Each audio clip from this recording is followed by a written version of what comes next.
Ayan, so we're going to make turon, guys. Merienda da itoy nga to. Ayan. So, hindi ko siya masyado nalagyan ng sugar, alright? So, ayan, momshies. Pafold natin siya. Isang wrapper lang para malasahan natin yung banana agad. Ayan. So, I'm using one wrapper only. Ayan. So, yung ginawa ko, guys, is half ng saging. Ayan. Okay. Hindi ko na siya inaano, guys, ng tubig para mag-lock sa dulo. So, ganyan na lang. Kasi, guys, pag ipiprito mo naman siya, ayan, magko-close din yan. Ayan. So, actually, guys, yung ating wrapper, hindi siya pantay-pantay. Okay. Hindi siya magkaka-same size. But anyways, ayan.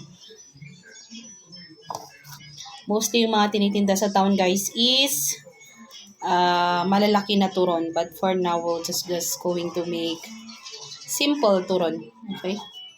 Huwag masyadong matamis. Ayan. So, simple lang siya, guys. Yung ating turon. Actually, guys, mabilis lang siya gawin. And ipa-fry lang naman. Okay? Ayan. Alright. And syempre, you have to wash your hands po dito pag gagawa ka ng turon. Ayan. So, ito, ma'am, papakita ko sa inyo later. Alright, kung anong itsura after na maluto. Okay. Ayan. So, ito siya. Ito siya, guys, yung ating, ayan, ganyan po yung wrapping natin. Okay? Isa lang, guys, ang ginamit natin na wrapper. Ayan. So, thank you, guys, for watching. Bye!